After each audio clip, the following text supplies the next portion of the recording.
2000-ത്തിലധികം വേദികളിൽ ഓട്ടം തുള്ളലും കഥകളിയും അവതരിപ്പിച്ച കലാകാരൻ.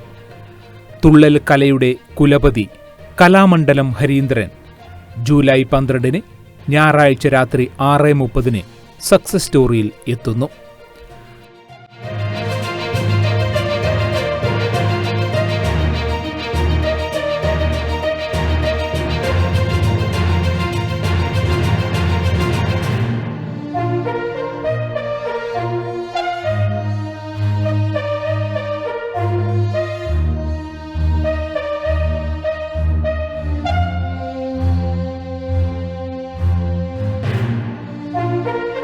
കർഷക കുടുംബത്തിൽ ജനനം. കർക്കിടകത്തിൽ വീട്ടുമുറ്റത്ത് എത്തുന്ന വേടൻ നൽകിയ ആവേശം. സാധാരണ കർഷക തൊഴിലാളി കുടുംബത്തിലാണ് ജനിച്ചത്. അച്ഛൻ കർഷക തൊഴിലാളിയായിരുന്നു. അതെ, അപ്പോൾ അച്ഛനെ സംബന്ധിച്ചിടത്തോളം അച്ഛൻ മറ്റ് വീടുകളിലൊക്കെ സാധാരണ നാടൻ പണി കൂലിപ്പണിയൊക്കെ എടുക്കുമെങ്കിൽ പോലും സ്വന്തമായിട്ടുള്ളൊരു കൃഷിയിടം, അതായത് വാടക കൃഷിയിടത്തിൽ ഈ പറഞ്ഞ പോലുള്ള അത്യാവശ്യം വീട്ടിൽ വിടുന്ന പച്ചക്കറികളൊക്കെ കൃഷി ചെയ്യുന്ന ഒരു സ്വഭാവം ഉണ്ടായിരുന്നു. കുട്ടികളെ 7ാം ക്ലാസ് കഴിഞ്ഞ് കുട്ടികളെ രക്ഷാകർത്താക്കൾ കൈപിടിച്ച് പോകുന്ന ഒരു സ്വഭാവം അന്നും ഉണ്ടായിരുന്നെങ്കിൽ പോലും അന്ന് ഞാൻ പോയത് ഒറ്റക്കാണ്. കാരണം അങ്ങനെ പോകുന്നതായിരുന്നു. അതിൻ്റെ കാരണം ഞാൻ പഠിക്കുന്ന സ്കൂൾ എൻ്റെ ഇളയച്ചനായിരുന്നു HM, ഹെഡ് മാസ്റ്റർ. അപ്പോൾ HM എനിക്ക് TC തന്നു. രക്ഷാകർത്താവ് എന്നുള്ള നിലയിൽ TC വാങ്ങിച്ചപ്പോൾ ഞാൻ അതുമായി ഒറ്റ നടത്താം.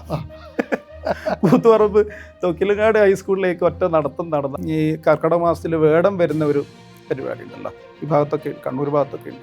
അപ്പോൾ ആ വേടം വരുന്നത് കർക്കിടക മാസം. അതിനുവേണ്ടി കാത്തിരിക്കുന്ന എല്ലാ വർഷവും കർക്കിടക മാസം തുടങ്ങുമ്പോൾ അതിനുവേണ്ടി കാത്തിരുന്ന് കാണുക എന്നുള്ളത് അത് വലിയൊരു പെർഫോമൻസ് ഒന്നല്ലെങ്കിൽ അതിൽ വലിയൊരു അനുഭൂതി ഉണ്ടായൊരു സംഗതിയാണ്. ആദ്യം മനസ്സിൽ കയറിക്കൂടിയത് കഥകളി, പിന്നെ നാടകത്തിലേക്ക്. കലാമണ്ഡലത്തിലെ പഠനം നൽകിയത് തീവ്രമായ അനുഭവങ്ങൾ. വാനപ്രസ്ഥം സിനിമയിൽ മോഹൻലാലിനോടൊപ്പം 1/4 നൂറ്റാണ്ടായിട്ട് ഒരേ ക്ഷേത്രത്തിൽ പരിപാടി അവതരിപ്പിക്കുന്ന കലാകാരൻ. മലയാള കലാനിലയം ചെയർമാൻ, ക്ഷേത്രകലാ അക്കാദമി അംഗം, തുള്ളൽ കലാകാരന്മാരുടെ സംഘടനാ നേതാവ്. എന്നുവെച്ചാൽ കുറേയധികം പ്രയാസങ്ങൾ നേരിട്ട് അവന് വീട്ടിൽ നിന്നും നാട്ടിൽ നിന്നും പള്ളിയിൽ നിന്നും എല്ലാം പ്രയാസം നേരിട്ടു.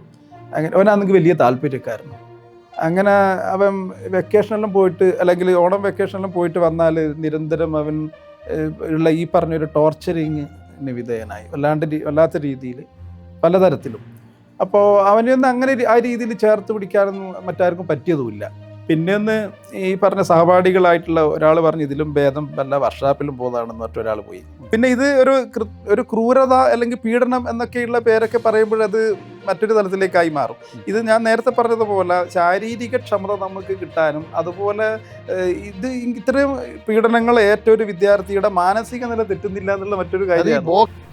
ഗ്രാമീണ പശ്ചാത്തലത്തിൽ ജനിച്ച് കഠിന പരിശ്രമത്തിലൂടെ കലാലോകം കീഴടക്കിയ മഹേന്ദ്രനെ അറിയാൻ കാണുക സക്സസ് സ്റ്റോറി.